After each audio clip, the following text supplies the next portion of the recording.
Hey guys, James with TFB TV. Sit back and relax because it's story time. I got a phone call from CAA a couple of months ago from somebody I'm buddies with over there. And he said, hey, look man, just want to let you know that this marketing company that you're not affiliated with at all called us and said that you would do a review of our CAA MCK for $3,000. As far as I know, you guys don't charge for reviews. So I thought that was strange. I wanted to give you a heads up. So looked into it, and turns out that there was somebody telling these guys at CAA that TFB TV would review the MCK for $3,000. So it pissed me off so much that I just said, you know what? Send me the damn gun. You guys know how it works around here. If we have a sponsor and we're reviewing one of their products, we tell you because it's honest. And the whole thing is just effed because, I mean, 70–80% of the gun reviews on YouTube are probably just paid bullshit. Like, this is the most scammy industry I've learned since I've been working in this industry for like over 15 years now. Super scammy, and you have shit like this all the time where it's like, hey, pay $3,000 for like a positive review. So I said, send me the stupid MCK and I will do an honest, unpaid review. So that's what you're gonna get today, a review of the CAA MCK. I'm gonna call it the 1.0. They have a 2.0 already, and I'm gonna talk about that briefly because the 2.0 kind of fixes some issues that I had with the 1.0. So what is the MCK? The MCK, it's the Micro Chassis Kit. I believe that's what it stands for. It's a chassis for a pistol that you already have. So it's not a firearm in and of itself, it's a chassis that you actually load your sidearm into. And it is micro. This is about as small as it gets without going to just a straight brace system, but you get a lot more features out of this gun than you do with just the brace, such as Picatinny rail along the sides of the gun, a Picatinny rail for sights and optics along the top. You get the additional magazine holder, you get the angled foregrip, the folding stock. So you get all these features in a package that isn't all that expensive. They make it, of course, at least at the time of filming, and I'm talking about the 1.0. They make it in the Glock version that works with, I believe, Gen 3, Gen 4, and Gen 5 Glocks.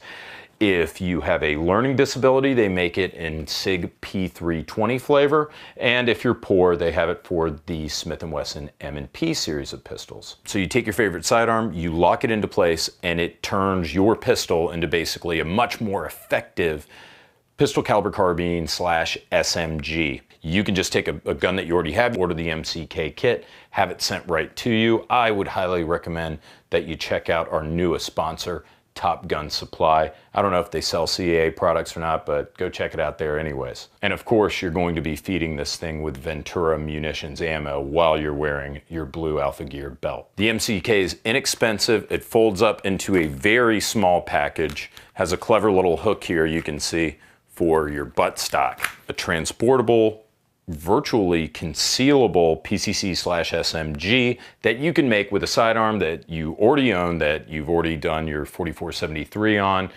It requires nothing but a credit card or a check if you're a gangster and you roll that way. Let's go into the specs. Then we're going to talk about what I liked and what I didn't like about the CAA MCK 1.0. CAA markets the MCK as the most cost-effective conversion kit, quote unquote, in the world, with, quote unquote, the fastest assembly and disassembly conversion on the market. No pistol disassembly is required to use the MCK. You just place it into the kit, lock it up, and it's ready to roll. Many of the models allow for multiple handgun sizes in one platform. For example, my Gen 1 Glock 17 model would also accept a Glock 19. It's got a width of 2.48 inches, a height of 5.7 inches, a length of 13.7 inches, and it weighed about 2.5 pounds, at least my MCK1 did, with the brace, the RDS, and the flashlight. Explaining the differences between the Gen 2 and the Gen 1, the Gen 2 features an extended stabilizer that allows the gun to be fired with the stabilizer folded, unlike the Gen 1. Although you can put this new stabilizer on the Gen 1. The Gen 2 rear door extends back an additional 15 degrees, making it easier to insert and extract the pistol. The Gen 2 MCK will accommodate pistols with higher suppressor height sights. The Gen 2 MCK also features a new charging handle that makes more surface contact with the rear of the handgun slide, which I think would be an important feature. The Gen 2 MCK features an aluminum top Picatinny rail, and the Gen 2 accepts a brass catcher. In my opinion, one of the most important features, the Gen 2 features an improved spare magazine holder that operates with a mag catch and a mag release button. Finally, one of the most important features is that the Gen 2 is suppressor ready and can accommodate a silencer up to 1.38 inches in diameter. MSRP in the Gen 2 is $299 and it's $249 for the Gen 1. Things I liked. The price. It's $150 street price. I think it's like $250 or $299 on their website. I'm not familiar with all the trim models. Like, I don't know if 150 bucks gets you something like without the brace or whatever. But the important thing is, I've seen this thing street price start at $150, which is pretty reasonable. Biggest thing they nailed, ergos on this gun, especially the AFG. This front grip area up here, this angled foregrip, looks weird, right? Totally looks weird. Feels freaking great, especially with these thumb rests that you see. So there's Picatinny rail, small Picatinny rail slots here on the 3 o'clock and 9 o'clock positions, and you've got a full-length Picatinny rail across the top for mounting optics, sights, whatever. The combination of this thumb grip and this angled foregrip, just the way it felt for me, felt awesome. And it's got, as you can see, a spare magazine up here housed in the AFG, and we'll talk about that in a second because we're talking about stuff that I liked. Another good feature, you got a sling QD socket right under here, so that was actually pretty helpful if I wanted to use like a single point sling. I also like the charging handle. I think some people have complained about it. It's a little short, but it's out of the way, and it's obviously going to be a reciprocating charging handle because it's more or less attached to your Glock slide here. But I found after just getting 3 or 4 mags through it, it was very easy. It made reload smooth, but you could also use, of course, your slide release here on the left-hand side because there's a little hump here for your thumb. And the brace that came with it, very comfy. There are a few options. I think they make like a regular brace, a long brace, a short brace, and they even make a stock. So if you have an SBR Glock 17 and you want to use an actual folding stock, you can use that instead of using an arm brace. I straight up like the performance. I thought this gun performed very well. I thought it was a good compromise between brace and PCC/SMG. I had a Glock 17 crammed in mine, so you're talking about slightly longer than a 4-inch barrel, and it worked very well. It was so much more effective, something that you can shoulder with your brace, not stock, versus just shooting a regular handgun combined with those excellent ergonomics. This thing shot really well. Like, I was actually very, very impressed with the way this performed. Recoil is not there at all. You're using whatever trigger that you're already used to with your Glock 17. I had no malfunctions of any type. You can see there's an ample window here, and I've seen other chassis kits that don't have large enough ejection windows, which sometimes can lead to malfunctions, failures to eject. This thing was 100% reliable. Lockup was pretty good in here, so it's definitely sturdier than if you were, say, holding a pistol. Weight's good, it's not heavy at all, it handled well. I really have no complaints about the performance. You can see from some of these video clips here, like when I'm shooting my first couple of magazines, it's taken some getting used to, some used to the manual of arms, the ergos, but then towards the end, magazine changes are getting smoother, charging the gun's getting smoother.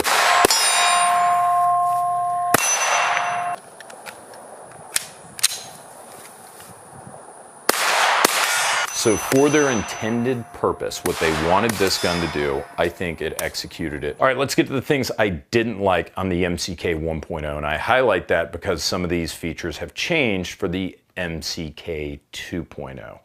First, I don't like, as you can see here, this barrel shroud. It prevents me from attaching a suppressor. So if I've got my Glock 17, I've got a threaded barrel, and I've got a silencer for it, I'm out of luck. I can't attach a suppressor. They fixed that with the 2.0. The 1.0 has this 500 lumen flashlight in it. I'll show this to you. This is a 500 lumen flashlight. No momentary on-off, just straight on-off. And guys, come on. Does that look like 500 lumens? Dubious at best. I would think that it would be a better idea to make this little tube underneath the barrel shroud compatible for a 1-inch flashlight body. Another feature that I didn't like that was fixed with the 2.0 is this magazine is held in place just by friction. This is your spare magazine up front.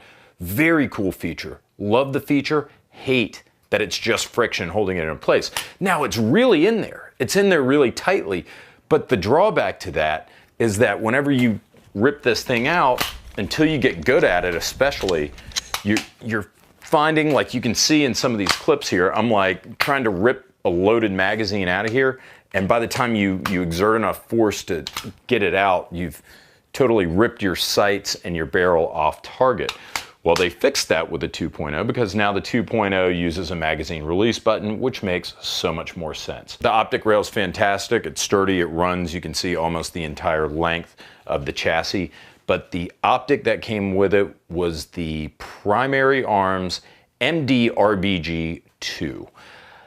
I don't want to say it was bad, but I don't want to say it was great either. So you put it goes to 11, which is clever. This is Spinal Tap fans.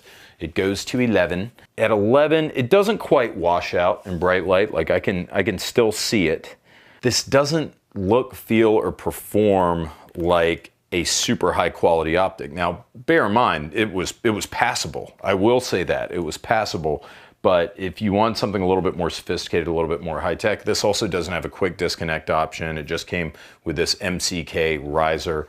It worked, right? It worked. Would I expect this to last, like if you dropped it out of the second story window of your house or something? Probably not. There's a lot of plastic in this gun, and that was another one of my main concerns. You have this plastic on metal lockup here, like with your slide to the charging handle in the gun. I mean, plastic on metal just doesn't seem like a good combination. Now, it isn't, to be fair, it isn't moving, right? While the charging handle is indeed moving and the slide's moving, the plastic component is clamped onto the slide. There isn't any movement or any friction. So for all I know, this could last forever. I just get a little bit worried about plastic on metal contact, especially when you consider this is a critical operating component of the MCK. Plastic on plastic here, the lockup for locking the pistol into the chassis, you saw that, I just like accidentally ripped the thing out. I wouldn't say that it's the most stable, but that isn't a euphemism for it sucks. It held in place the entire time I shot it. I roughed it up a little bit, probably put around 500 rounds through it, and it held in place. So maybe my concern is misplaced. So I've got this red marker that I can see in this window. It's like a safety, like telling you that it's locked in. So it's like, cool, it's locked in. Not quite. It actually isn't locked in. So you have to wait until, hold on, wait for it, boom, till that button pops out. Once it's in there, it is pretty sturdy. I don't think you have much to worry about, but bear in mind that this locking component is also entirely composed of plastic. Similarly, as far as I can tell, the folding brace here, entirely plastic. And then this little locking latch, not very robust. I'm gonna lay some B-roll over this real quick where you can see like my SB tactical brace that I use on my H&K SP5. That's got a plastic lockup, but it's got an extremely robust locking tab. And I'm not terribly worried about that going anywhere. This button and locking tab don't necessarily inspire confidence, if you know what I'm saying. So those are the things that I liked and the things that I didn't like about the MCK. I will say this.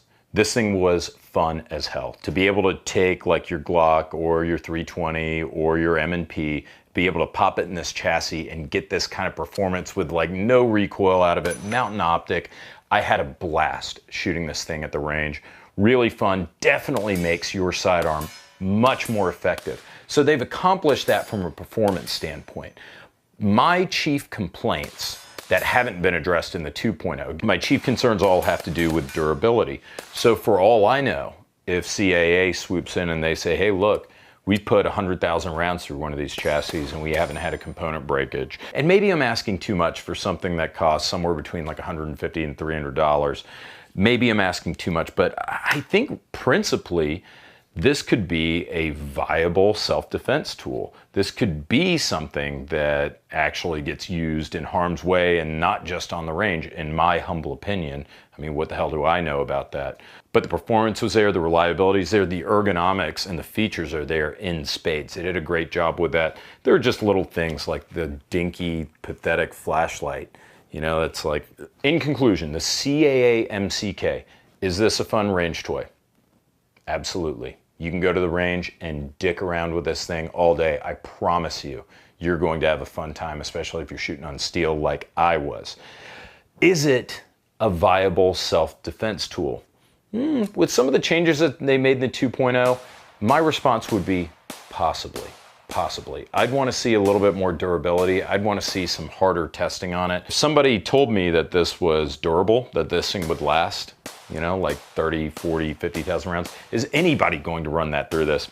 Absolutely not. Does it rise to the level of operator? Of course, CAA is going to say that it does. And CAA, the guys that work there, they are a bunch of actual, real life, honest to goodness vets, operators. But they're also selling this to you guys out there in YouTube land. But all I'm saying is if this is something where it's like, okay, I'm gonna keep my Glock 17 under my bed at night, locked into my MCK chassis, because all I can afford is like one handgun or whatever, and I want something, I want a force multiplier to make me more effective. If I'm going to do something like that, where like actually trust this thing, trust my life to it, I'm going to want to know that it's durable, so I'd want to see some more torture testing or some reliability testing out of it. Wait, what's that? I just got $3,000 from CAA in my PayPal? Oh.